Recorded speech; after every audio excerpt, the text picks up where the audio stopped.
September 16th, 2025. Out in the scorching waters off the coast of Somalia, 30 speedboats packed with 250 pirates came tearing toward the USNS Guadalupe, a U.S. Navy tanker hauling over 8 million gallons of fuel to a strike group nearby. Within minutes, they were practically on top of the ship. But the payback was absolutely devastating. 3 helicopters came screaming in fast, each one loaded with elite U.S. Navy SEALs. And they all had one target in mind: the pirates' home base. 3:30 a.m., September 16th, 2025. Gulf of Aden, about 120 nautical miles northeast of Aden, Somalia. It was still pitch black out on the water when something seriously creepy popped up on the radar of the USS Laboon. At first, the guys monitoring the screens figured it was just a bunch of fishing boats out doing their thing. But within a few minutes, the real picture came into focus. 30 speedboats, every single one loaded with armed men, racing straight at them. More than 250 Somali pirates were zeroed in on one target: the USNS Guadalupe, a Navy oiler hauling more than 8.2 million gallons of jet fuel. That's enough fuel to keep an entire carrier confrontation group. Intelligence guys later figured out who was behind it. Khalid Qadir Abdul Rahman, a feared warlord along Somalia's lawless coastline. His guys were trained, organized, and loaded with AK-47s, RPG-7 grenade launchers, and 50 caliber machine guns. Aboard the Laboon, Captain Michael Harris and his crew of nearly 290 sailors knew exactly what was at stake. If those pirates hit the tanker and blew it up, we're talking about a major fire event equal to 30,000 pounds of TNT. The Gulf of Aden is one of the busiest shipping lanes on the planet. An event like that would throw the whole region into chaos. As the pirate swarm got closer, red lights started flashing all over Laboon's command deck. Alarms went off. The order came crackling over the radio. All hands, battle stations. This is not a drill. And the exchange of fire was about to start any second. 4:20 a.m. The pirates made their move. 30 pirate boats, engines screaming at close to 40 knots, closed in on the USNS Guadalupe. From the bridge of the USS Laboon, Captain Harris watched the nightmare play out in real time. Wave after wave of little boats cutting through the dark water like angry hornets. Muzzle flashes everywhere. The first hit came fast. An RPG slammed into the tanker's back end, punching through the steel and starting a small fire. Luckily, the damage control crews put it out in minutes. But the warning was loud and clear. One solid hit on those fuel tanks, and we're talking about 8.2 million gallons of jet fuel going up. The biggest non-nuclear major fire event in naval history. Enough to turn half the Gulf of Aden into a fireball. The pirates kept coming in waves, unloading with AK-47s, PKM machine guns, and 12.7mm DSHK cannons mounted on their boats. Tracer fire lit up the sky. RPGs zipped overhead. One rocket missed the Laboon's bridge by just 8 feet, shattered a window, and wounded 4 sailors with flying glass and metal fragments. Another one tore through the deck and left 2 gunners with serious burns. But those guys kept fighting anyway. The U.S. Navy hit back hard. Laboon's 50 caliber heavy machine guns opened up, shredding wooden boats to pieces in seconds.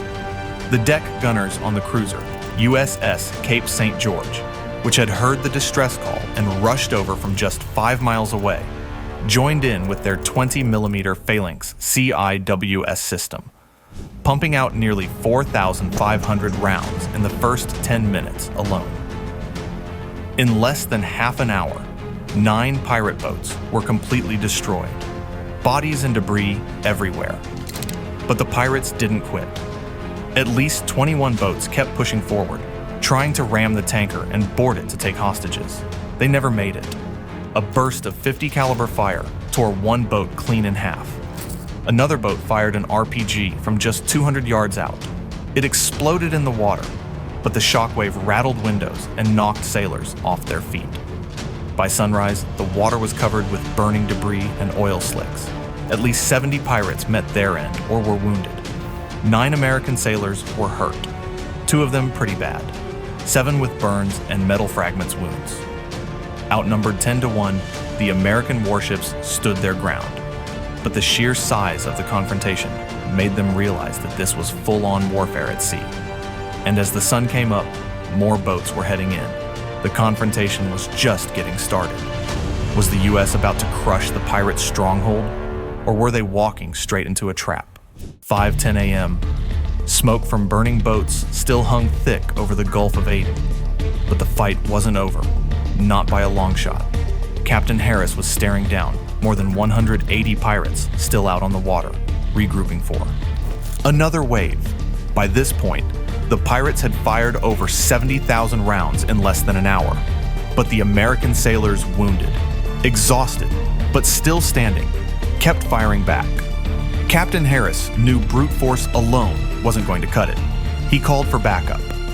At Camp Lemonnier in Djibouti, the only permanent U.S. military base in Africa, about 800 miles away, alarms started going off. Within minutes, orders came down. Launch MQ-9 Reaper drones for real-time surveillance. Get helicopters in the air. Prep a SEAL team for a ground raid. Harris gave an order. Prepare for a land strike. Right away, 3 CH-47 Chinook helicopters, escorted by 3 AH-64E Apache confrontation choppers, lifted off and headed out. SEAL teams loaded up with high-yield devices, thermal optics, and suppressed rifles. Out at sea, the Cape St. George shielded the tanker while the Laboon reloaded for the next fight. The drone footage came back fast, and it was jaw-dropping. Along the Somali coast, near Barawi, analysts spotted a fortified pirate compound, warehouses stuffed with supplies, dozens of boats, and a stockpile of over 15 tons of weapons and fuel. Intel confirmed it was run by Khalid Qadir Abdulrahman, the same guy who'd funneled more than $40 million in ransom money into black market weapons, including Russian RPGs and Chinese heavy machine guns. His network had turned entire coastal villages into launch pads for confrontations on international shipping. The plan was simple: hold the line at sea, then take the fight to the source. 8 a.m. First lights started breaking over the Somali coast near the Barawiya stretch of sand and jungle, hiding the heart of Khalid Qadir Abdulrahman's operation. Intel said more than 150 armed militants were guarding a fortified compound stocked with 15 tons of weapons, 200 RPGs, and thousands of rounds of ammo. Dozens of boats sat on the beach, gassed up and ready for the next confrontation. The order came down. 3 CH-47 Chinooks came roaring in low, dropping Navy SEALs into position, while 3 AH-64E Apaches circled overhead with 30mm cannons loaded and ready, 1,200 rounds each. From offshore, the USS Laboon fired a precise salvo of 5-inch shells, slamming into a fuel depot on the edge of the compound. The detonation was massive. 40,000 gallons of diesel went up in one giant fireball. The SEALs moved fast. Within seconds, they breached the first warehouse and found crates full of Chinese raid rifles and Middle Eastern mortars. Proof that Somali pirates were getting weapons from shady networks outside Africa. One team even found 6 hostages chained up in a back room, including 2 American merchant sailors. The pirates fought back hard. RPGs came flying through the air. One exploded just 20 meters from the lead SEAL team. A truck-mounted DSHK heavy machine gun opened up, firing 600 rounds a minute and pinning down the SEALs until an Apache unleashed a Hellfire missile and turned it into scrap metal. By 8:45 a.m., the tide had turned completely.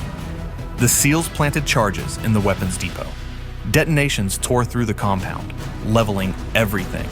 Apache gunships strafed the retreating pirates, cutting off their escape routes, while the Chinooks got ready to pull out. In under an hour, over 90 pirates were taken out. 60 were captured.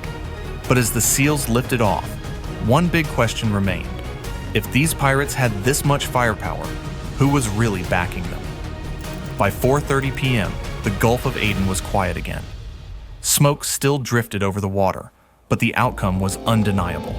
The biggest pirate confrontation in modern times. 250 men in 30 boats had ended in total disaster for Khalid Abdulrahman's empire. For the U.S. Navy, the cost wasn't measured in lives lost, but in lessons learned.